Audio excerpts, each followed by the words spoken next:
நிறைவாழ்வு AG சபை வழங்கும் morning மன்னாவிற்கு உங்களை அன்போடு வரவேற்கிறோம்.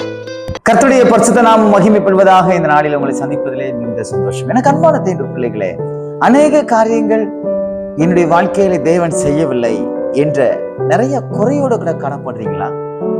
இந்த காரியத்துல எனக்கு குறைவு இருக்கு, இந்த காரியம் நிறைவேறல, இந்த காரியம் ஏன் காலம் தாமதிக்குது, ஏன் எனக்கு புரியல அப்படின்னு நிறைய கன்ஃபியூஷன்ஸ், நிறைய குழப்பத்துல இருக்கீங்களா? இன்னைக்கு கர்த்தர் உங்களோட பேசுகிறார். ஆதியாகமத்தின் புஸ்தகம் 21ஆம் அதிகாரம் 1வது வார்த்தையினுடைய கடைசி பகுதி இப்படியாக சொல்லுகிறது: கர்த்தர் தாம் உரைத்தபடியே சாராளுக்கு செய்தருளினார். சாராளுக்கு கர்த்தர் செய்தருளினார். இன்றைக்கு தேவன் இந்த காரியத்தை உங்கள் வாழ்க்கையிலே அவர் சொல்லுகிறதுக்கு காரணம் என்னவென்றால், அவர் செய்தருளுவார். என்னென்ன காரியங்களெல்லாம் அவர் உங்களுக்கு சொல்லி இருக்கிறாரோ, அல்லது என்னென்ன காரியங்கள் எல்லாம் நீங்கள் எதிர்பார்த்து கொண்டிருக்கீங்களோ, சாரால் எதிர்பார்த்து கொண்டிருந்தால் பிள்ளைக்காக கர்த்தர் அந்த எதிர்பார்ப்பை செய்தருளினார். என்னென்ன காரியத்தில் நீங்க எதிர்பார்ப்புல இருக்கீங்க? உங்க வேலையில சில காரியம் நடக்கணும்னு சொல்லி எதிர்பார்ப்போட இருக்கீங்களா? கர்த்தர் செய்தருளுவார். உங்க குடும்பத்துல சில காரியங்கள் நடக்க வேண்டும் என்று எதிர்பார்த்து கொண்டிருக்கீங்களா? கர்த்தர் செய்வார். உங்க திருமண காரியத்துல தேவன் ஒரு காரியத்தை செய்தருளணும்னு எதிர்பார்த்து கொண்டிருக்கீங்களா?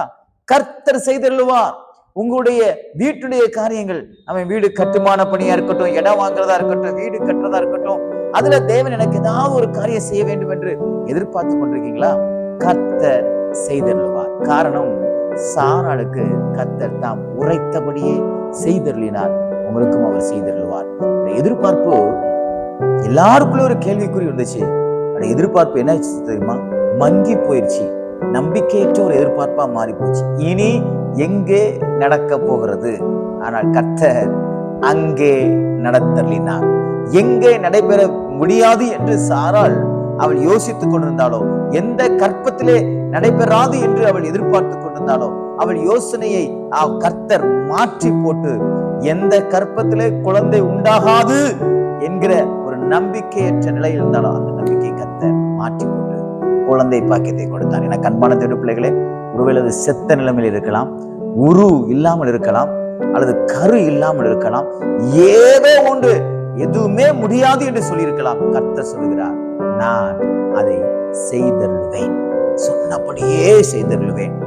நீங்க எதிர்பார்த்து கொண்டிருக்கிற காரியத்துக்கு ஒரு சின்ன அடையாளம் கூட இல்லாம இருக்கலாம். சரி, இப்படி இல்ல, அப்படி ஏதாவது ஒரு சிம்டம்ஸ் கூட இல்லாம இருக்குதே, அது எப்படி நடக்கும்னு நீங்க நீங்க எதிர்பார்த்து கொண்டிருக்கலாம். சாராளுக்கு கர்த்தர் சிம்டம்ஸே கொடுக்கலங்க, கற்பத்தையே கர்த்தர் தொட்டு அற்புதத்தை செய்தார். ஆகையால் நீங்கள் எதிர்பார்த்திருக்கிற காரியத்திலே தேவன் நிச்சயமாய் அற்புதம் செய்வார்.